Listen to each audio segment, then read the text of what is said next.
people who don't know their history, and gentlemen.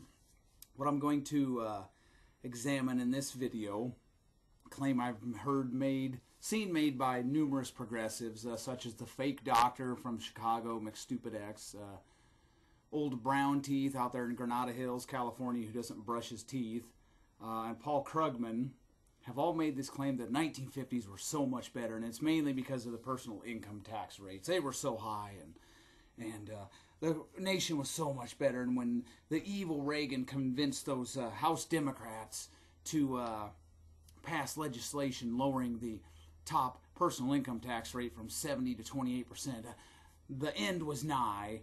And there were some good things about the 1950s.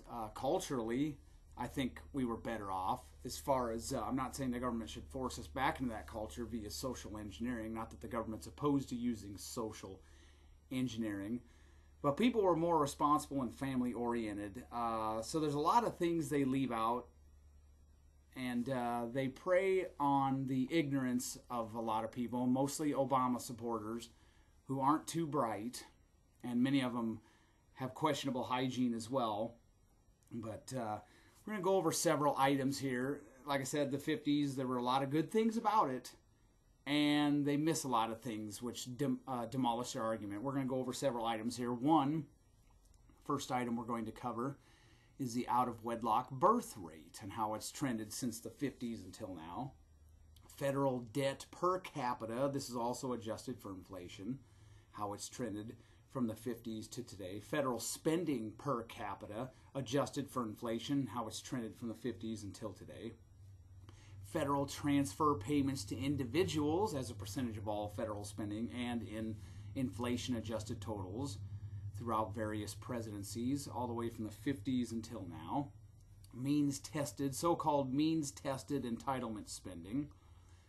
That's number 5. Number 6, so-called mandatory spending, and what percentage of that, of the federal budget, is so-called mandatory spending. Number 7, labor force participation rates from the 1950s until today. Home ownership data, number 8, that's number 8. Number 9, sources of federal tax revenue, whether it be the corporate income tax, personal income tax, excise taxes, etc., and what percentage of all federal revenue comes from those revenue streams. Number 10, personal income tax rates, taking a special look at years where those rates change. That's what I'm going to specifically look at that.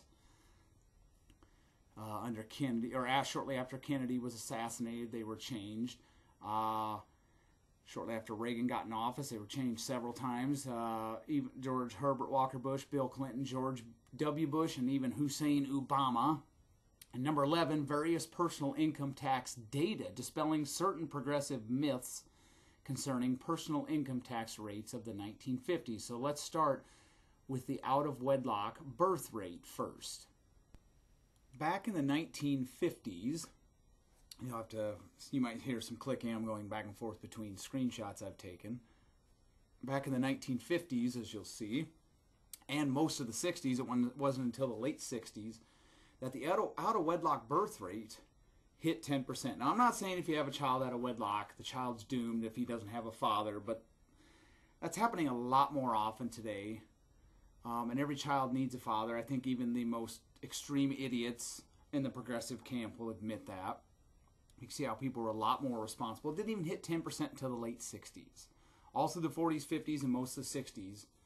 And the rise started just before the enactment of ALBJ's welfare state. Now, correlation doesn't equal causation, but the fact remains that there's a lot of children out there who grow up without a decent role model, a decent male role model. You can see for blacks, it was under 20% in 1950 and started a slow rise, and it really started getting out of control in the late 1960s. And today it hovers around 70%. In fact, it's been around the 70% mark for almost 20 years. And that's pretty sad. Again, that doesn't mean they're doomed, but we've got a cultural problem here.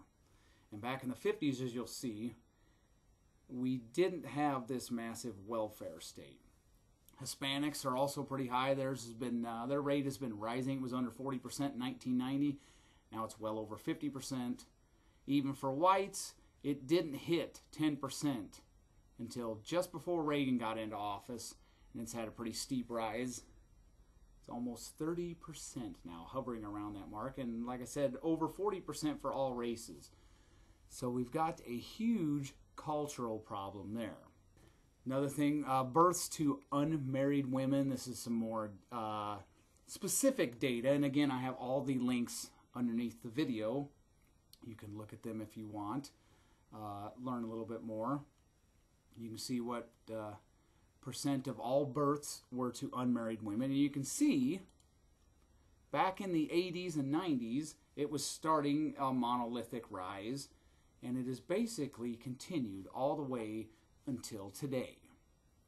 We have a huge problem. Look at, in 1980, it was only 18.4%.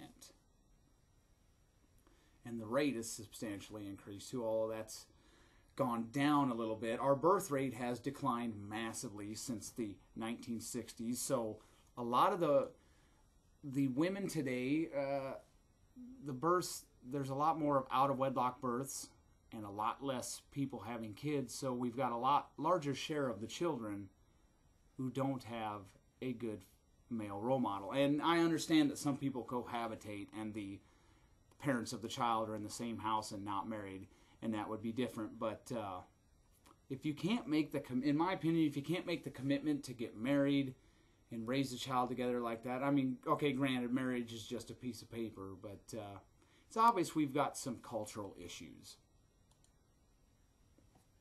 Again, here it is for 2013, all races, 40.6%, white, non-Hispanic, 29.3%, black, 71.5%, and Hispanic, well over 50% at 53.2%. And like I said, a lot of these women didn't finish high school. You can dig through that data, you'll find that in there too. So if you don't finish high school, and again, I should mention this as well, the trend is less from teenagers having kids, and it's usually now, most of them are women in their early 20s who didn't finish high school. So if you can't finish high school and you're having kids, I have to say you're pretty irresponsible. You can get mad at me if you want, but you're irresponsible. It doesn't mean the child's doomed. It doesn't mean you're doomed, but it's not responsible. And it's happening a lot more today than it was 50 or 60 years ago. And 50 or 60 years ago, you didn't have a welfare state to suck on the government teat. So that's it for that section. This section won't take long. I'm going to do federal debt per capita, federal spending per capita real quickly together. The last time we had a substantial reduction in the national debt, other than just a couple years, under Eisenhower it went down, the national debt nominal dollars went down twice, was the Coolidge and Harding administrations. And you can see after World War I and Woodrow Wilson got done, it was almost $2,500 per person in fiscal year 2009 dollars, but by the time Coolidge left office, a substantial reduction. By the time Hoover left office, it was almost to the point it was in fiscal year 1919, and then FDR continued to pile on debt as well. During Eisenhower's years, federal debt per capita substantially declined, but you can see it was still well above the level it was right before World War II. As I mentioned in other videos, the national debt rarely goes back down to its pre-war levels.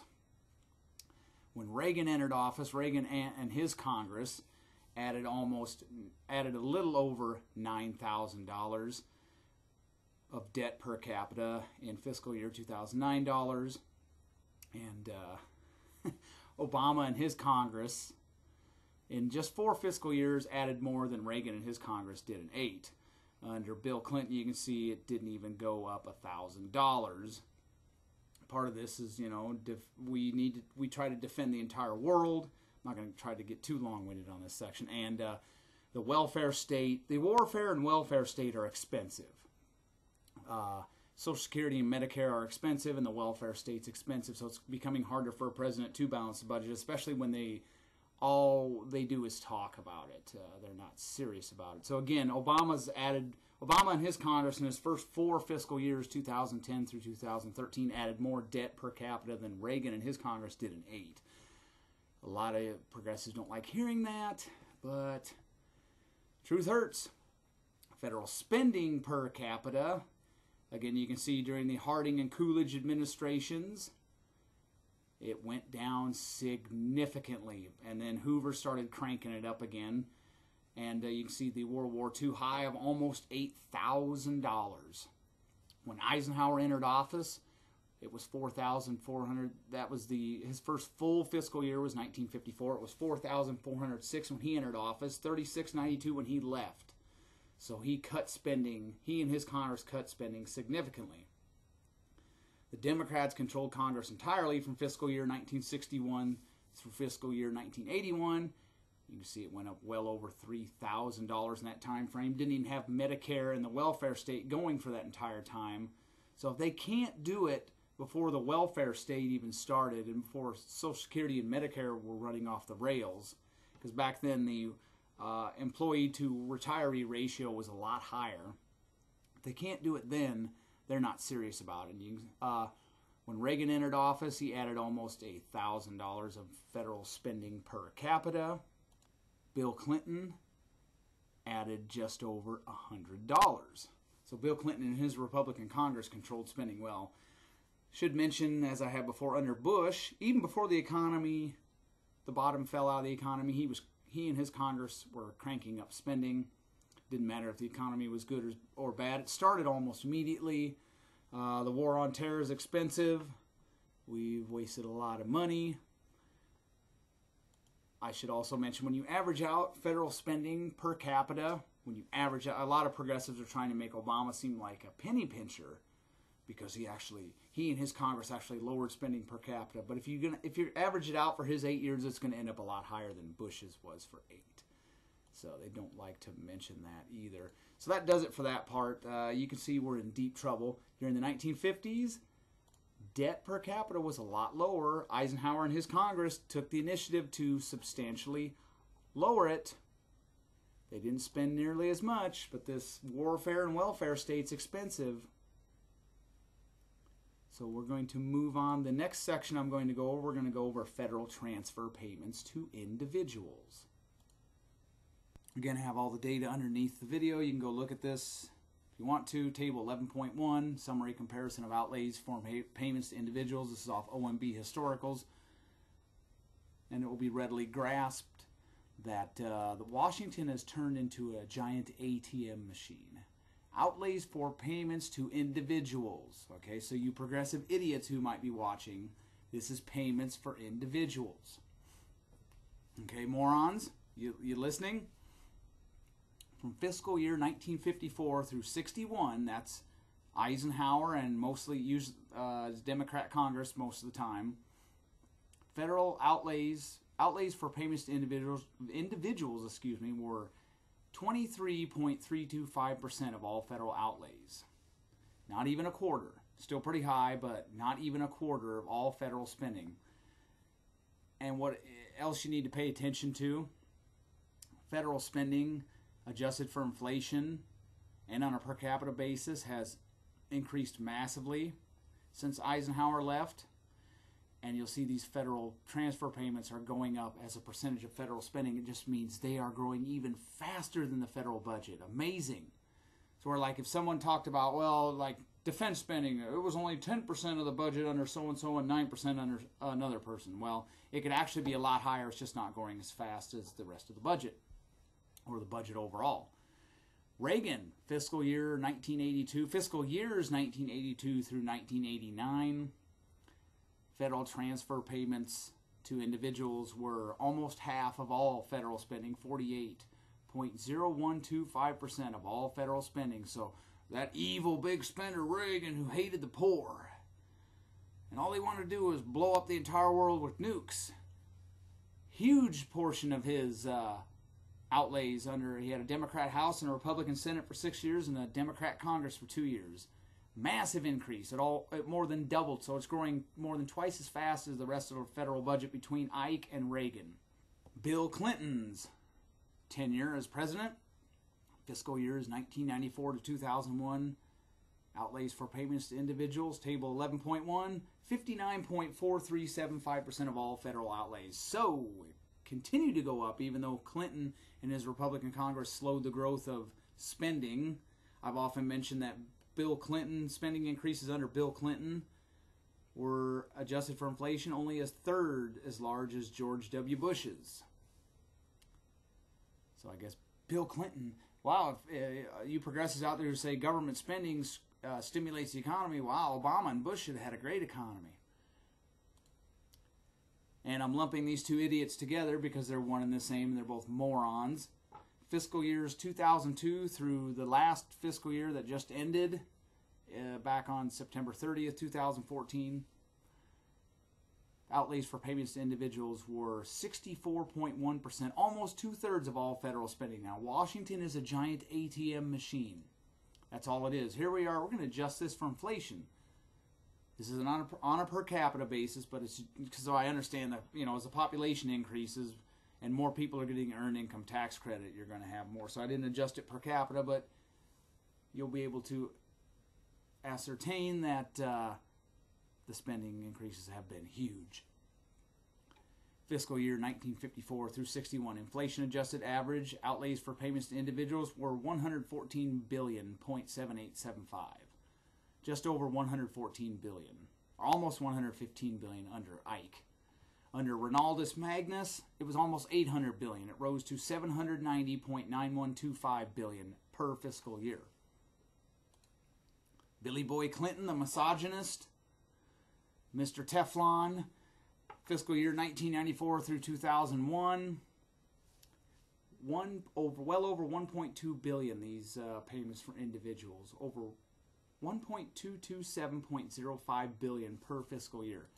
And Hussein Obama and George W. Bush, wow, look at that, over 1.9 billion, 1.921.43 billion per fiscal year.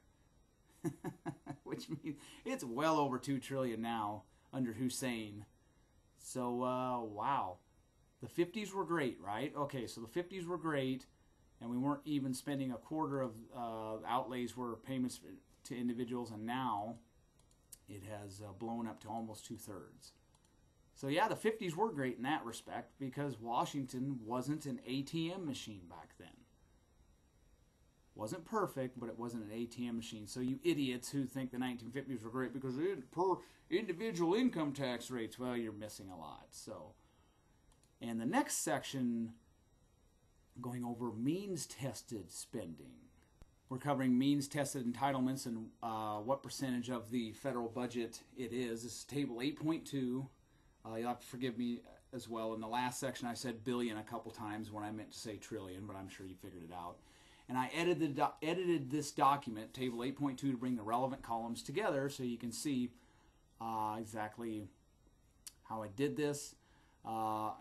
This particular one goes all the way back to 62, doesn't go into Eisenhower's era. But this will still be good enough. And I've also included some screenshots pertaining to what are means-tested entitlements. And it's a bevy of programs from food stamps, nutrition assistance for Puerto Rico, grants to states for Medicaid, the Children's Health Insurance Program, SCHIP. You've got temporary assistance to needy families, TANF, which Obama and his Congress have essentially neutered from the reforms passed under Bill Clinton and his Republican Congress, the Housing Trust Fund, child care entitlement to states, grants to states for basic health programs, and it's all kinds of, like I said, it's a bevy of items, so you know exactly what I'm talking about. Means-tested entitlements as a percentage of all federal spending. Fiscal years 1962 through 1969, this is Kennedy and LBJ, it was only 3.58% of all federal spending. And you can see that it's growing, these programs are growing a lot faster than the federal budget because since Kennedy and the damage LBJ's done, he, in my opinion, he and FDR and Herbert Hoover did the most damage to America. They gave the tools to people like Obama and Bush to destroy the country. But you can see how this this spending is growing a lot faster than the federal budget because the federal budget is a lot larger on an inflation-adjusted basis today than it was when this idiot LBJ was in office. 3.58% of all federal spending during the Kennedy and LBJ years. Under Reagan, it was up to 6.67%. Under Bill Clinton, a huge increase. It averaged 12.07% from fiscal years 1994 through 2001. And Bush through Hussein Obama, 14.804%. And Bush and Obama, their big spending, their spending is rivaling LBJ's increases. In fact, they're making LBJ look like a penny pincher because he was big government personified. So, wow, if the 50s were so great, and it was, I'm sure if the government could get the data rounded up for that, so we could find out what it was under Eisenhower, all these means-tested entitlements, they could somehow round up the data on that. I'm sure it was even lower than 3%. So just those programs, that doesn't include Social Security and Medicare, just those programs are now averaging, from fiscal years 2002 through 2014, average 14.804% per fiscal year. So that's a massive increase. Our next section that we're going to go over is so-called mandatory spending. Now we're looking at mandatory spending as a percentage of all federal spending. And I had to utilize two documents on OMB historicals, Table 8.6 and Table 8.2, to get the inflation-adjusted total for all federal spending. And then for these mandatory programs, these so-called mandatory programs, which is things like Social Security, Medicare, means-tested entitlements. Defense spending is not mandatory. Just in case some progressive idiots try to blame it for defense spending. Yeah, there's a lot we could cut in that area, but it's not, defense spending is not under mandatory. There is some of it, but a very small amount. Most of it is under so-called discretionary. Mandatory and related program spending as a percentage of all federal spending. Under LBJ and Kennedy, fiscal years 1962 through 69, it was 28.01% of all federal spending. That's what the average was. It averaged under Reagan, fiscal years 1982 through 89, so-called mandatory and related program spending was 52.56%. It doubled from when LBJ left office. So it was growing twice as fast, almost doubled, I should say. It was growing almost twice as fast as the federal budget. And it was growing at a good clip. Under Billy Boy Clinton, fiscal years 1994 through 2001, mandatory and related program spending as a percentage of all federal spending, it averaged under his tenure 62.3%. Fiscal years 2002 through 2014, this is Bushy and Hussein Obama. Same thing, averaged 62.3%. So, yeah, there's some people who complain about discretionary spending. Oh, that's what's breaking the budget. No. Yeah, there's some things we could cut from that. But mandatory spending, since LBJ left office, it grew more than twice as fast as the rest of the federal budget. So stick that in your pipe and prove it. Wow, if the 50s were so great, I'll bet you mandatory and related program spending, the ones that existed under Eisenhower, I bet it was a lot less than even 28%. So, wow, maybe we should return to that. Maybe the 50s were pretty good in that respect.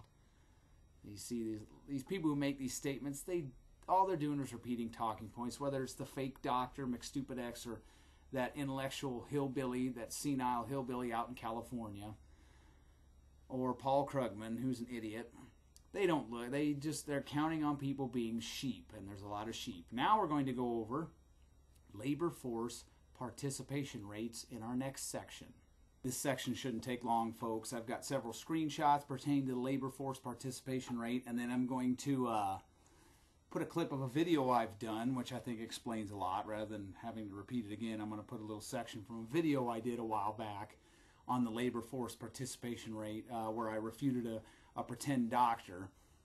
You can see 1953 through 1960, the labor force participation rate for men. Now this is men. Keep in mind, I'm not talking about the overall rate. I'm talking about men, because back in the 40s and 50s, and even a lot of the 60s, most of the jobs were labor intensive.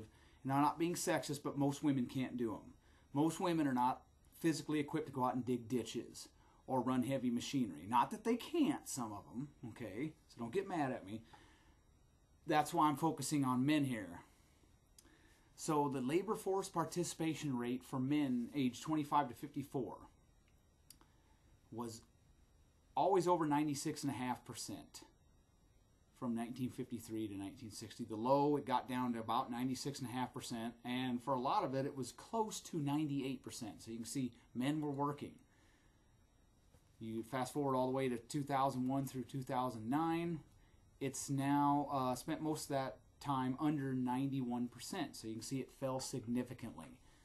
Now it's still a pretty high participation rate, but you can ascertain that there's a lot of people, and these aren't unemployed people. These are people that are not counted against the unemployment rate. These roles are rising. Almost, and at the end of Bush's presidency, over 10% of them weren't even in the workforce. These are the prime working years, 25 to 54. 2010 through 2014, this is Hussein. It's down to about almost around 12% of men 25 to 54 are not even in the workforce. Serious problem. Serious problem, folks. This is men 25 to 34 years old. Again, men 25 to 34 years old. It was averaged over 97% from 1953 to 1960. You can see that was pretty high. Fast forward all the way to 2001 through 2009. It's under 94%. This is men 25 to 34. So if they're out of the workforce at age 34, they're going to be on disability for over 30 years, and then they get to retire, get on Social Security. That gets expensive. Now, granted, that's still a high, most of them, but you start, when the baby boomers start going out of the workforce, and they are, when they all get out of the workforce and we got these schmucks with them, many of them who are on disability for mood disorders and musculoskeletal problems, you know. I'm bipolar, I can't work, but I can smoke cigarettes all day. It's putting a huge strain on people who actually pay taxes. Labor force participation rate for men 25 to 34 years old, well over 10% of them are out of the workforce.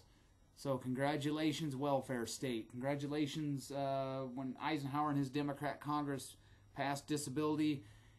It didn't surprise me when we got a whole bunch of people on it for mood disorders. I just think people, culturally, this country has changed a lot since the 50s. Men are emasculated wimps, a lot of them, especially registered Democrats. So here's a section where I slap down McStupid. And I'll just play this section because I think it says it better than I could again anyway. I'll insert that section in there.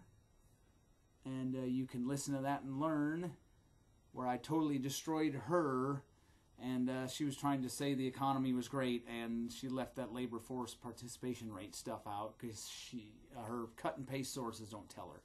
So take it away. Roll the tape. Now let's focus on briefly the labor force participation rate for men specifically. Men aged 25 to 54 and then men 25 to 34 specifically. The labor force participation rate for men began a very slow and very gradual decline in the 1950s and 1960s. However, it averaged well above 97% during the 1950s. Men were working. They weren't drawing taxpayer-funded benefits because they became raging alcoholics, nor were a large segment of them having droves of children out of wedlock they refused to take care of, demanding the taxpayer do it for them. In the 1960s, it remained high, slowly declining, but still well above 96%. Men aged 25 to 54 were working. They were made for work, and they did so to support their families. During the 1970s, the decline accelerated, and during the 1980s, the decline continued, but wasn't as pronounced as the previous decade. Again, I've got the data. The average labor force participation rate for men 25 to 54 during the 1980s was 93.8%. Then, beginning in the 1990s, the decline accelerated, as you can readily see. That acceleration has continued to increase into the Hussein-Obama regime. 88.425% is the average labor force participation rate for men 25 to 54, calendar years 2010 through 2013. Wow, if Hussein Obama and his cronies can get 10 million or more on the disability rolls, we'll have full employment, and those folks are not counted against the unemployment rate. Very valid point, salient point I have to make there. Some of that decline for men can be attributed to women beginning to enter the workforce in droves in the 1960s, but it doesn't explain the rapid and continuing drop that began in the 1990s. The number of years when the labor force participation rate declined for men aged 25 to 54, as well as declined by more than 0.3%, has accelerated since 1990. Washington has an agenda to buy votes with other people's money and to redistribute income. Back in the 1950s, Washington wasn't redistributing the trillions they are now yearly. This is a disturbing trend unless you're a well-connected Washington politician or crony or lobbyist. Then you're probably doing well with someone else's money. We are in serious trouble, folks. No wonder McCain through X is crowing about the Dow Jones. She doesn't know much. The data I've covered here speaks volumes. For men aged 25 to 34, young men in their physical prime, the trend is also disturbing. During the 1950s and 1960s, men aged 25 to 34 had a labor force participation rate well above 96%. Keep in mind these folks were at least 3 decades from retirement. If they exit the workforce, that's a long time to be their caretaker prior to retirement. From 2000 to present, the labor force participation rate for men aged 25 to 34 has cratered to under 93%. It's headed down, it's headed below the 89% mark. As you can see, we have a sizable number of folks who are less than 40 years old, not in the labor force.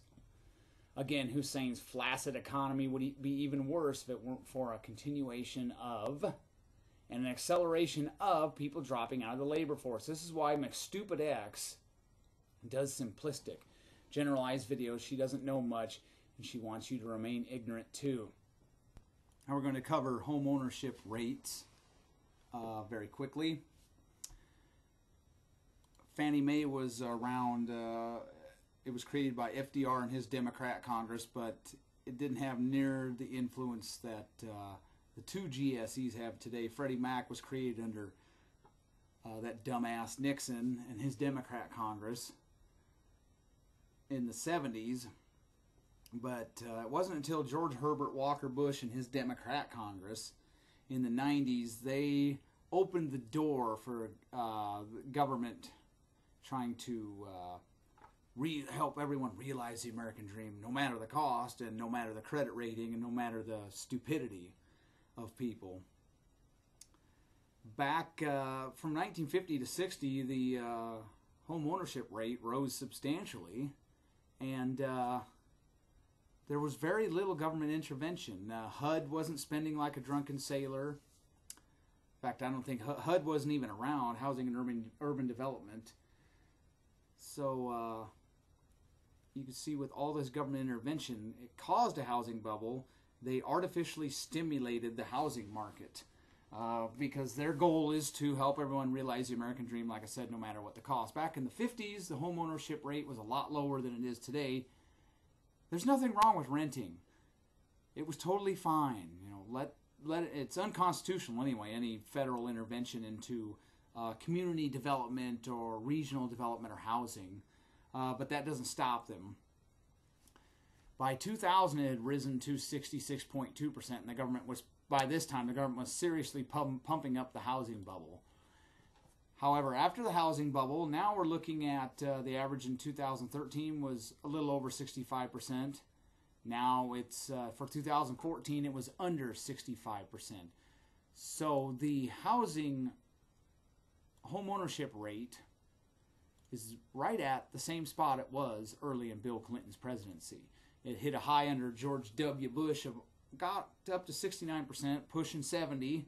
They were probably hoping for that. Well, that's technically when the housing market started to go, and it's continued now, even though the government is ensuring all these loans, and of course the taxpayers will be on the hook for that. So they're still trying to pump up the housing market, but it's not working. The housing market has gone into the toilet, and it's probably going to stay there for a long time. And don't forget, you're going to be on the hook for this if there's another housing bubble, because we got all these government's got to backstop all these loans. So, and you're going to end up with plenty of people with bad credit. There's just a lot of, I hate to say it, there's a lot of stupid people out there. Housing and urban development, they're spending, since the 1970s, they're not short on cash. Okay. Since the 1970s, their spending has increased massively. So, not for lack of trying. So maybe the 50s were great, because during the 50s, homeownership rate wasn't nearly as high as it is now. The government wasn't pumping up a housing bubble, and they weren't spending a bunch of money to help everybody realize the American dream. So yeah, maybe the 50s were great in that respect. But look at the housing market now. The next section we're going to go on, sources of federal, go over the next section, section number 9 of 11, sources of federal tax revenue.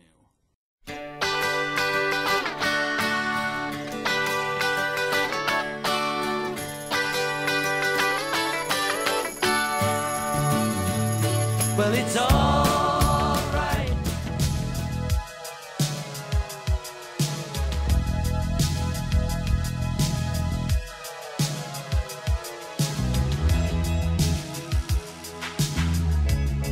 It's time for us to go over sources of federal tax revenue, what percentage is derived from what source.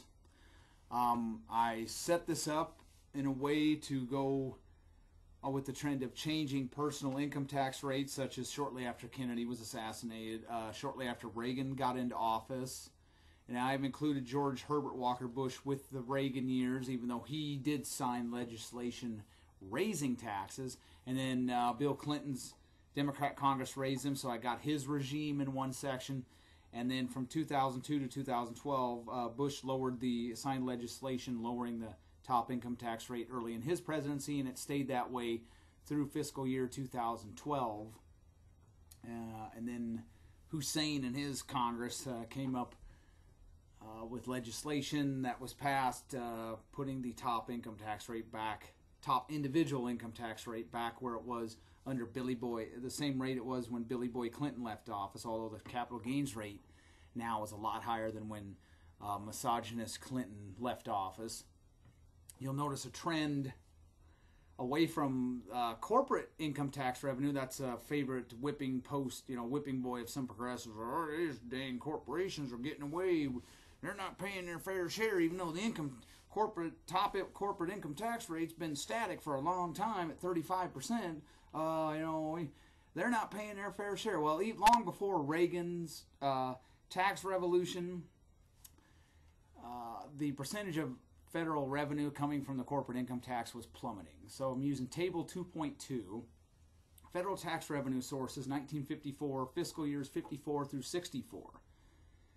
And it was shortly after that LBJ signed legislation from his Democrat Congress lowering the reforming income tax rates and lowering the top rate. Personal income taxes during that period were 44.118% of all federal revenue. Corporate income taxes were 24.209% of all federal revenue. Social insurance and retirement, and that's the one that basically replaced corporate income taxes. You'll see that one go up a lot. Social insurance and retirement, 14.972% of all federal revenue. Excise taxes, you'll see that one's gone down quite a bit, at least as a percentage. 13.081% of all federal revenue was from excise taxes, 54 through fiscal years 54 through 64, and so-called other, 3.609%. 1965 through 1981, remember Reagan signed legislation shortly after that, lowering the top income tax rate. So during that time frame, when Democrats controlled Congress that entire time frame, personal income taxes were 45.172% of all federal revenue.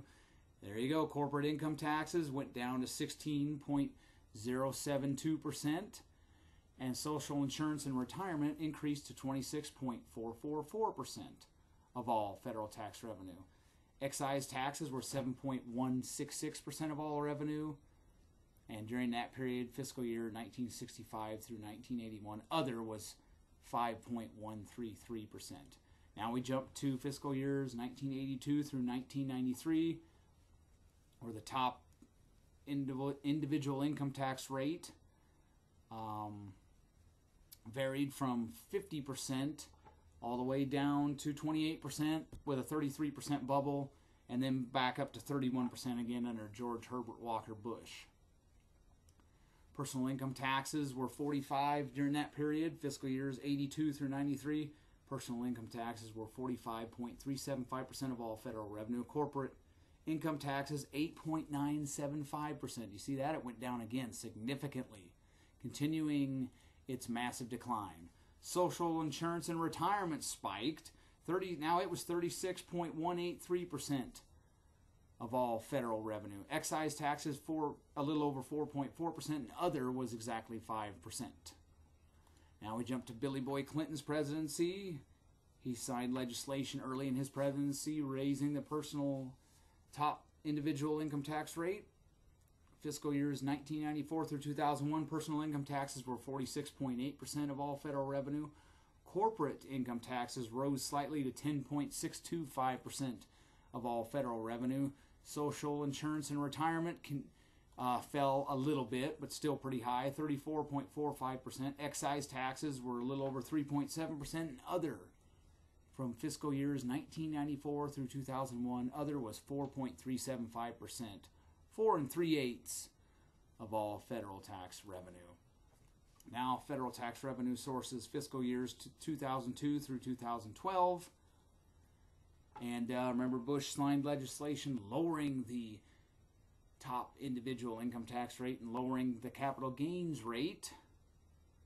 And that stayed that way until the end of roughly the end of fiscal year 2012. So during that time frame, personal income taxes were 44.509% of all federal revenue. Corporate income taxes, 10.263%. Social insurance and retirement were 37.309%.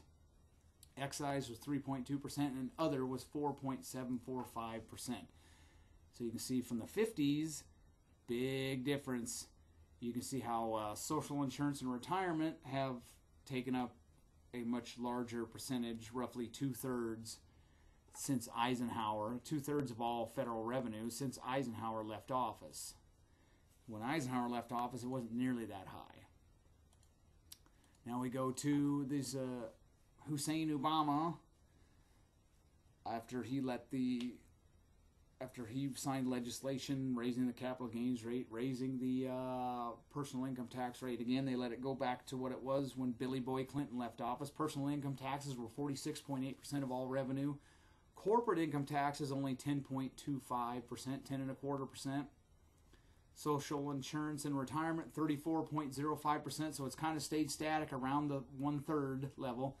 Excise taxes 3.05%, and other 5.9%. So it's a lot different. The makeup of federal tax revenue sources from Eisenhower and Kennedy, I should say. Personal income taxes remained almost about the same amount, around 44 through 46%. Not a big change there, but corporate income taxes are taking up a lot smaller portion of all federal revenue, but that's been replaced, social insurance and retirement, and that's like the Medicare, hospital insurance, and FICA, Social Security payroll taxes. So excise taxes, there's still plenty of those, but they're not taking up a large portion of as large a portion of the revenue as they were under Eisenhower and Kennedy. So I also need to put up, because my next section will be the next to last one, personal income tax rates, taking a special look at years when those rates change. I'm just going to put up quickly, and these are inflation adjusted. These are adjusted for inflation, and I'm just going to focus on the years again where we had major changes in it, such as shortly after Kennedy was assassinated, during the Reagan years. George Herbert Walker Bush even signed legislation raising it, as I've mentioned several times, Bill Clinton, and then George W. Bush and Hussein Obama. So, and these are adjusted for inflation, so you'll be able to see one thing I'll focus on. Might as well just do that right now. One thing I will focus on is the rates for You remember when dumbass Obama came into office? He said, if you make $200,000, if you're single filer and you make $200,000, and if you're married and you make joint filer and you make $250,000, your taxes aren't going to go up one dime. So he gave special credence to that group. So we'll see, adjusted for inflation, where those groups sit for tax rates in past years. Like in 1954, if you're making $250,000, I'll get through this quick. You're in the 62% tax bracket. This is adjusted for inflation. The bottom rate was 20%. You think that was good? No. So the poor people were paying a pretty good rate. The welfare state didn't exist, so you actually had to work back then. And if you're a millionaire, you were in the 89% bracket. But what we'll do after this is I'll go over the actual rates. There's always been enough loopholes. People can find out. They'll move all their income stream over to. They'll become like an S corporations. The owner will take their income and it's called a so-called pass-through. They'll pass the income from the business. They'll pay the personal income tax rate on that. Well, if the corporate tax rate's lower, then they'll go through that, or they'll try to hide it in capital gains, dividends if they can, which that's just a tax on growth. So those high rates, the rich, the super rich never even came close to paying those rates, as you will see easily, because I have the data and I don't do this generalized BS that a lot of these other idiots do. In 1960, if you were making $250,000, you were in the 65% bracket. Bottom rate was 20%. If you were making $1 million, evil person making $1 million, you were in the 89% bracket on your long before that, $775,655. In 1965, the evil people making we'll just focus on $250,000. You were in the 55% tax bracket. You weren't paying that level. But then, man, if you hit $728,000, you were in the 70% bracket. So that's where the millionaires were at. The evil millionaires. The evil successful people. You can see how they're in 1980. And I also should mention, I'm not against poor people not paying taxes. I don't think poor people should pay taxes. I'm all for that. I'm just, I don't like the social engineering the government engages in, trying to make working people pay more. People who actually are successful. They think successful businessmen are like a cash cow. In 1980, if you were in the 250,000 range, you were in the 68% bracket. You can see we have a lot less brackets. It's a lot less Rube Goldberg than it was under Eisenhower. In 1982, the evil 200. Now, remember this too. This is Reagan's presidency. The top rate was still 50%, and those making 250,000, long before that, you hit the 50% bracket. So that's not exactly a low rate. In 1987, by 1987, all you had to do, once you hit $90,948, this is again adjusted for inflation, you were in the 38.5% bracket. But I suppose the progressives would be angry because somebody making $92,000, their last dollar was taxed at the same rate as somebody making $1 million. That's not fair. Well, that's still pretty high. Then we had, there's a 33% rate bubble in this one in 1989. See how much simpler that is? Ultimately, I'd like to see income taxes scuttled. I don't think taxing income is smart. I think it's stupid. But they're the evil people making $250,000 adjusted for inflation were in the 28% bracket. But the progressives would complain because they're not paying a lot more than somebody making half that. And that's just not fair. Then you got 1992. We'll skip ahead to 1994. Billy Boy Clinton. If you were in the 250,000 range, you were, and I'm looking at this and I was looking at this as married filing separately the whole time. It doesn't change anything. I've still got all the data up there. If you're a single filer and you made 250,000, you were in the 36% bracket. But the millionaires weren't taxed at the high rates. Let's go back to 1965. If you were a millionaire, you were in the 70% bracket. And under Bill Clinton, you were only paying 39.6%. That's just not fair. Then in 2000, again there, if you were single, married, filing separately, you were in the 39.6% bracket. And if you were single, making $250,000, you were in the 36% bracket. So not a whole lot of change there. Bill Clinton, I don't think Bill Clinton was taxing millionaires quite enough. I think Bill Clinton's a selfish free marketeer, maybe. Then you got 2003, what they changed, not a whole lot, but the progressives went into hyperventilation mode, you know. And in 2013, what they changed under Hussein, the evil person making $250,000, you were in the 33% bracket, and millionaires are in the 39.6% bracket. I think it's funny that Bill Clinton's rate for millionaires was a lot lower than it was under FDR or Nixon and Carter. It's just not fair. So for what it's worth there, that's not very interesting to most people, but there it is for what it's worth. And now we're going to go over the last section, various personal income tax data, which will dispel certain progressive myths concerning personal income tax rates of the 50s. That'll probably be the most important section. You know, again, folks, I hate to get so long-winded, but it takes a while to cover this data, and if old Brown Teeth was doing it or the fake doctor, they would just gloss over it. They'd try to find some idiot on TV who made a couple generalized claims and condensed what takes 20 minutes to cover in a 2-minute speech, and they just cut and paste that, but I don't do that. So let's look at individual income tax shares and average tax rates, tax years 51 through 86. Now, this is important. Tables 2 through 6 are in constant dollars. Most progressives don't know what that means, and include only those returns with adjusted gross income of $25,000 or more in 1986 dollars. This means that for the percentages of returns, income, and tax shown, for example, the top 1% of returns, the base is returns with AGI of $25,000 or more in 1986 dollars. So you progressive idiots that might be listening, you need to get that through your thick skulls, morons. It's not including a lot of tax filers. So, and I'll be using Table 4 and Table 5. So, we're going to get to some important data here that will dispel the whole, the 50s were great because of these high income tax rates and then millionaires were paying 90%. No, stupid. Okay, average income tax rate for those is columns 12 and 13 on Table 4 is what I'm focusing on.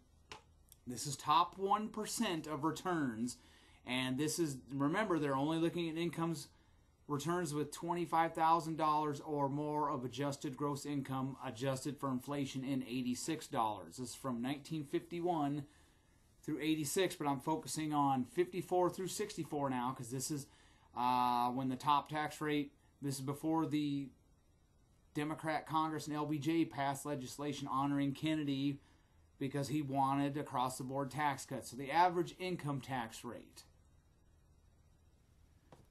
for the top 1% of all those returns.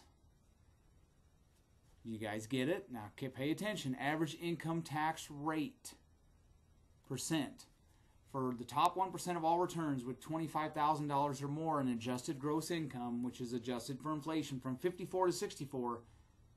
Guess what? 37.885%. Oh, you mean they weren't paying 80 or 90%? No, they weren't. Sorry. They were not even close. Not even close. And then in 1965 through 81, this is after Kennedy's, they honored Kennedy with passing his across-the-board tax cuts, which was probably his signature achievement or his signature issue. Average income tax rate for the top 1% of returns with $25,000 or more in adjusted gross income, adjusted for inflation in 1986 dollars. Now their rate's 36.133%. So it went down a little bit. Still nowhere near those 80 or 70 or 90% rates. And from 82 through 86, this is evil Reagan, 35.118%. Wow. So it went down a little bit again, but not a whole lot. But again, they're not paying anywhere near the 70, 89% that you got idiots think they were paying. So it's not a whole lot of difference. Even under Reagan, they were still paying a pretty high rate compared to 54 through 64 and 65 through 81. So now they don't know this, and they're not going to go over it. Now we're going to go over returns with adjusted gross income of $1 million or more in 1986 dollars. $1 million. I got all the data for this. You can go. I've got all the links. You can go look at this, download it, do whatever. This is column 12. This is for people who made. These are the really evil people. These people are really evil and really. Probably some of them are Democrats, but you know how a lot of these progressives are. They're jealous of people who make a lot of money. And if you made more than $1 million in 1986 dollars, your average income tax rate from 1954 to 1964 was 46.388%. Now, these are the evil millionaires. These people are evil. And wow, they weren't paying a 70, 80, or 90% rate, you mean? Wow, you mean there's enough loopholes in there? 46.388%. From 65 through 81, this is after the Kennedy tax revolution, and right before Reagan became president, or before he signed his tax reform, one of his many tax reforms. From 1965 to 81, those making more than $1 million in 1986 dollars, 45.608%. So it went down a little bit, and then Reagan, and this is a fairly substantial decrease. They were only paying 39.764% from 82 through 86. That's if you made more than $1 million in 1986 dollars, which today, I think in today's dollars would be about 2.2 million, roughly, give or take. So, yeah, there was a substantial decrease under Reagan, but they were still almost paying 40%, but they were never at 50% or more. In fact, they weren't really even that close. But the progressives don't really know that. I don't think they want it. They wouldn't. They wouldn't understand it. Top 1% share of all income taxes in percent. Well, look at that.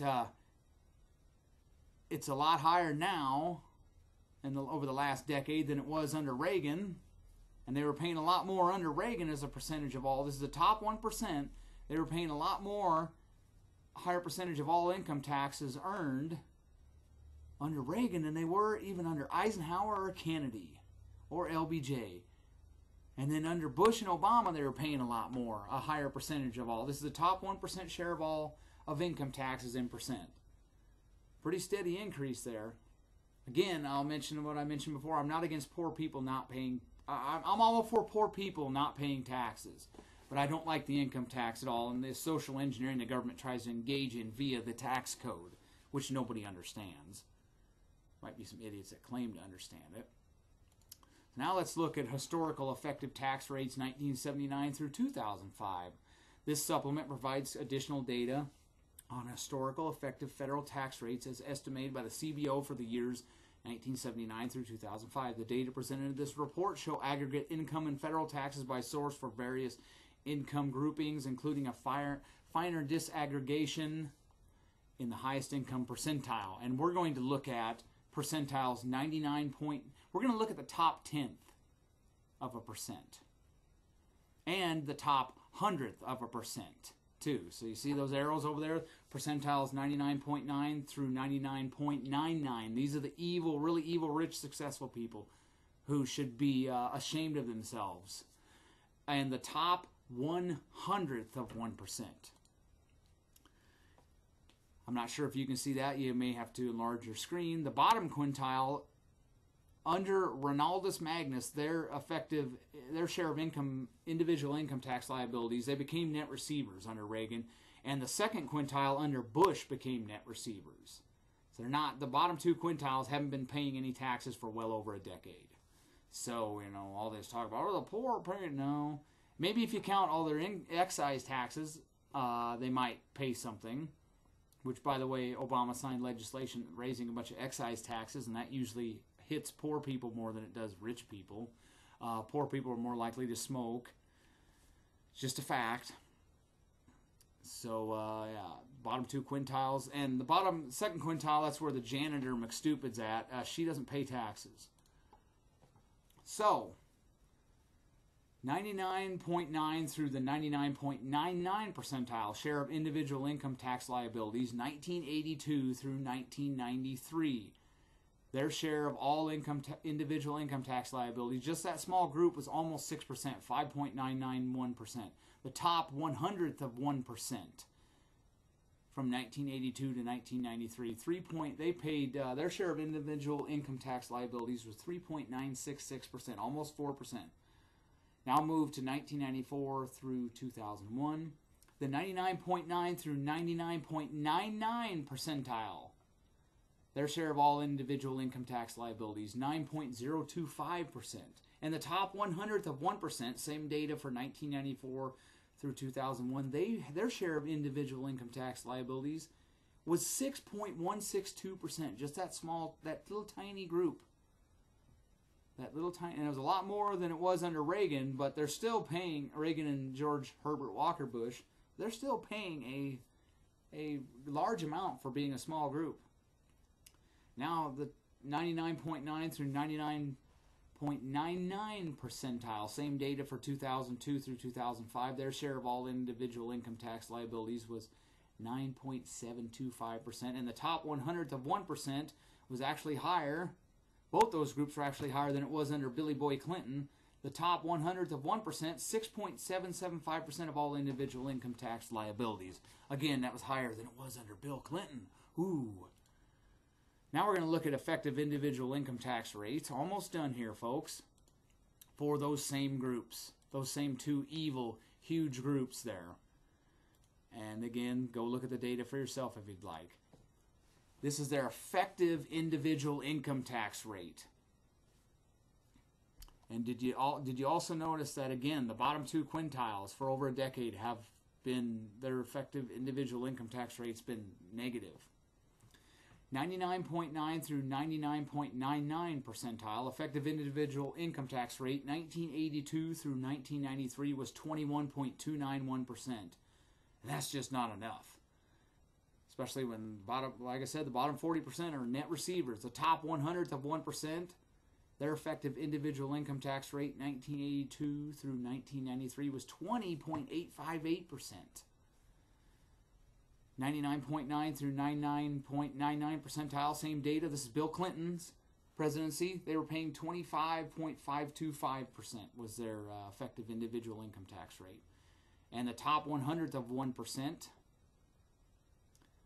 same data under Bill Clinton, 94 through 2001, they were paying 22.912%. So it went up a little bit under him. They're still paying a pretty high rate for being a very tiny slice of all income taxpayers. And that same data for 2002 through 2005, first group, 99.9 through 99.99 percentile, they were paying a rate of 22%, which is not quite as high as it was under Bill Clinton, which means that's not fair. And the top 100th of 1%, 18.675%. So that's not as much as it was under Bill Clinton's. That's just not fair. And that wraps it up, folks. Remember, again, the bottom two quintiles are net receivers. So that hopefully, I hate to get that long-winded, but there's a lot of data to cover, and a lot of them can't do that, and they won't take the time to do that because they're lazy. And, well, if they went through the data, they might actually find out that they're wrong, and they don't want anybody to find out that they're wrong. So have a nice day. Again, all the links are underneath that. That'll provide a lot of ammunition when some idiot says the 1950s were great because the individual income tax rate was 90% and they were all paying a 90% rate, and that's why it was. No, they leave out a lot of data. Have a nice day. Don't thank me now.